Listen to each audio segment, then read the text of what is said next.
I love seeing where everyone is tuning in from.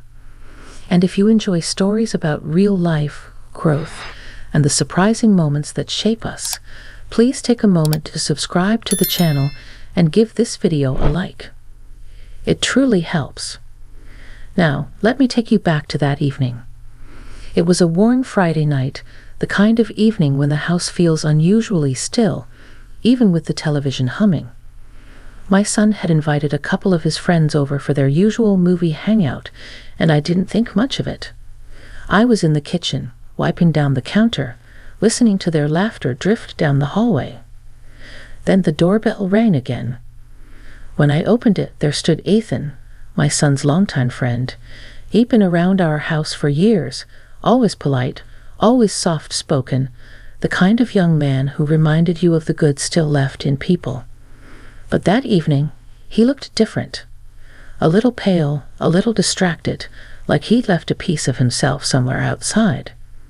He smiled faintly and stepped in, thanking me as he always did. The living room lights were dim, casting a warm glow across the furniture. The boys were already starting the movie, and Ethan joined them, though I noticed he sat slightly apart, his shoulders hunched, his eyes fixed on something only he could see. I tried not to intrude. I made a pot of herbal tea, something calming, something that filled the space with a gentle scent, and went about my usual evening routine.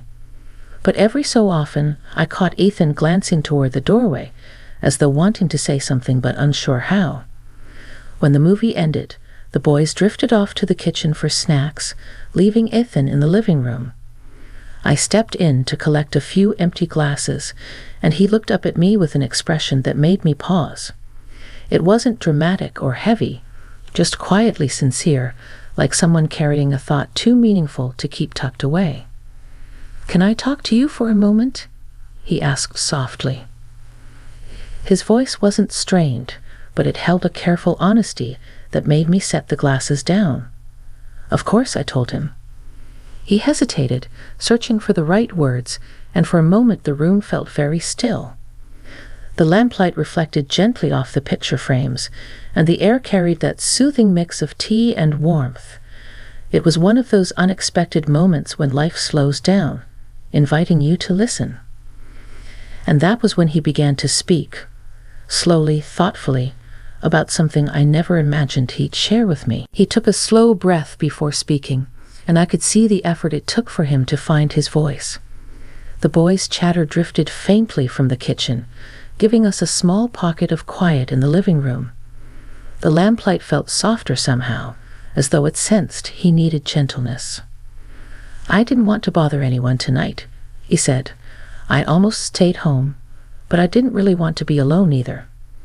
His words carried no drama, just a tired honesty. I sat on the edge of the armchair across from him, keeping my posture open so he wouldn't feel pressured. I'd known Ethan since he was 13. He had always been steady, thoughtful, and kind. Seeing him like this, fidgeting with the hem of his sleeve, made my heart tighten with concern. "Something happened?" I asked quietly. He nodded. "Yeah, it's been a long few months, actually. My dad's been traveling for work nonstop. My mom's been stressed out, and I guess I've just been trying to keep everything together." He gave a small, almost apologetic smile. "I know other people have it worse. I just didn't expect it to feel this heavy." His voice cracked only slightly, but the sound felt like it echoed through the room. I didn't interrupt. Sometimes what someone needs most is permission to speak at their own pace. "I didn't really come for the movie," he admitted. I don't know. I feel safer here. It's calmer." Hearing that touched me more than I expected. Not because he was praising the house, but because he trusted me enough to say it aloud. At my age, you learn that trust from younger people isn't automatic. It's earned through years of showing up in quiet ways. "I'm glad you came," I told him. "You're not a bother, Ethan. You never are." He looked up, and the relief in his eyes was almost immediate, as though he'd feared he had overstepped. The room held a stillness that wasn't awkward, just understanding, a shared moment of two people recognizing each other's humanity. He went on, talking about school, expectations, feeling caught between wanting to appear strong and wanting someone to notice he wasn't. None of it was dramatic, but it was real, and perhaps that made it even more meaningful. As he talked, I noticed how the shadows from the lamp stretched gently across the carpet, how the scent of the tea hadn't faded, how the night outside pressed quietly against the windows. Everything felt unusually present, as though the house itself was listening. When he finished, he let out a breath he had probably been holding for weeks. "Thank you," he said. "I don't really talk like this with anyone. It just felt easier with you." The sincerity in his tone settled deep within me, not heavy but warm, like being trusted with something delicate. Before I could respond, we heard the boys returning from the kitchen.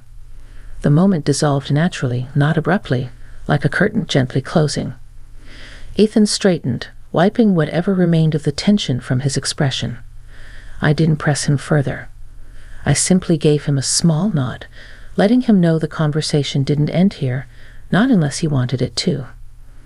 What I didn't realize then was that this quiet exchange would stay with me far longer than I expected, shaping the rest of the night, and the days that followed, in ways I couldn't yet understand. And that leads us forward. Later that evening, after the boys settled back into the movie, I stepped into the kitchen to refill the tea kettle. My hands moved out of habit, but my mind stayed on the conversation with Ethan. It wasn't what he said specifically. It was the sincerity behind it, the kind that lingers long after the words fade. I had known him for years, but I had never seen him open up like that. There was something deeply human about the way he had allowed himself to be vulnerable. At my age, you start to appreciate those rare moments when someone, especially someone younger, trusts you enough to share their worries without trying to impress or hide. When I returned to the living room, the boys were focused on the screen, but Ethan glanced at me briefly. It wasn't a long look, just a small acknowledgement, a quiet thank you tucked into a single moment. I gave him a gentle smile and sat in my armchair with my cup of tea.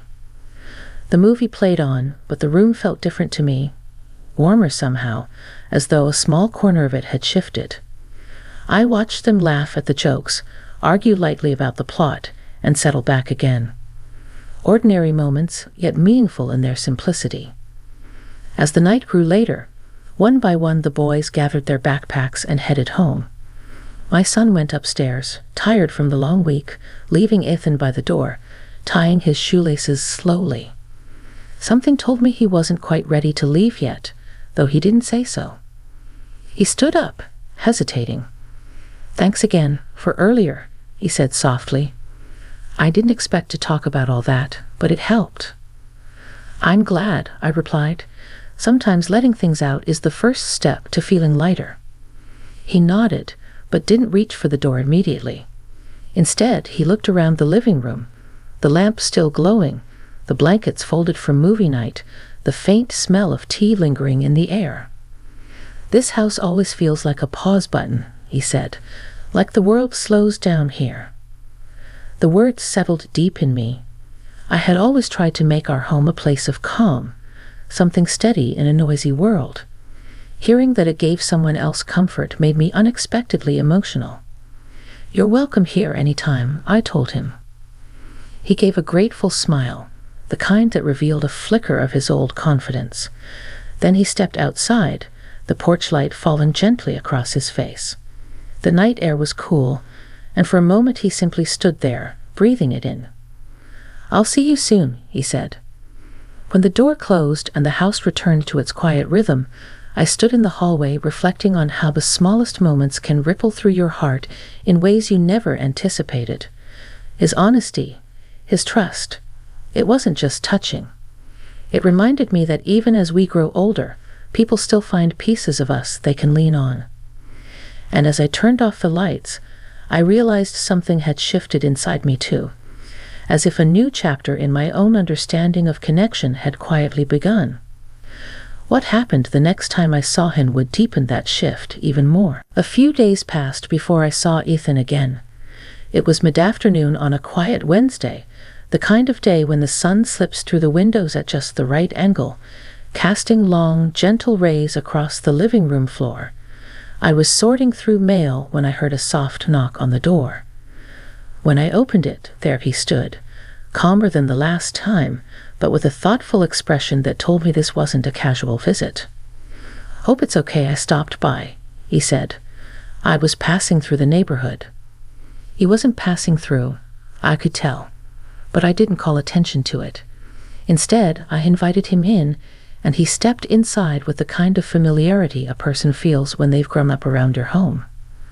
I boiled some tea, the same blend from movie night, and we sat in the living room with the windows slightly open, letting in the breeze. Nothing felt rushed. Nothing felt heavy. It was as if the atmosphere itself understood that he needed a place where he could gather his thoughts. He looked around before speaking. "I've been thinking a lot about what I said the other night," he began, "and everything you listened to. You needed someone to hear you," I said. "That's nothing to be ashamed of." He nodded, his shoulders relaxing just a little. "Yeah, but I also realized something, that I've been trying so hard to act like everything's fine. And it meant more than I can explain that someone actually noticed I wasn't." His voice wasn't emotional, but sincere, calm, steady, and clear. There was a maturity in it that felt new, as if speaking openly had given him a step forward he didn't expect. "I guess I came here today to say thank you in the right way," he continued. "Not rushed, not in the middle of everything." I smiled at him. "You don't owe me anything, Ethan. Sometimes life brings people together at the moment they need someone steady. That's all." He stared at his tea for a moment, then lifted his eyes. "You've always been that steady person. Even when I was younger. I didn't realize how much it mattered until now." The breeze caught the curtains, lifting them gently. The room felt peaceful, like the world outside had paused just long enough for him to say what he needed. We talked for a while, about his plans, his worries, the pressure he'd been carrying. And I shared some of my own experiences too, things I had learned at his age, mistakes I made, and how I found my footing again. It wasn't advice so much as a conversation between two people trying to understand life from different angles. That exchange created a sense of connection, not dramatic, not complicated, just deeply human. The kind of moment that reminds you that age doesn't determine who can teach you something meaningful. After a long pause, he finally stood up, looking more grounded than when he arrived. "I think I'm going to be okay," he said. "I just needed someone to remind me I wasn't walking through it alone." "You never are," I told him, "and you're always welcome to stop by." He smiled, genuine, steady, and lighter than before. Then he thanked me again and stepped out onto the porch. The sunlight caught him as he left, and for a brief moment he looked like someone who had finally found his balance again. When the door closed, I stood there quietly, feeling a mix of warmth and reflection settle in my chest. I hadn't expected that one simple movie night would grow into something so meaningful. But life has a way of surprising us, especially when we're willing to listen. His words, his trust, his honesty, they stayed with me, not as a burden, but as a gentle reminder that every stage of life still holds space for connection, understanding, and unexpected moments of growth. And sometimes the stories that stay in our hearts the longest begin on an ordinary evening, when someone simply needs a place to breathe.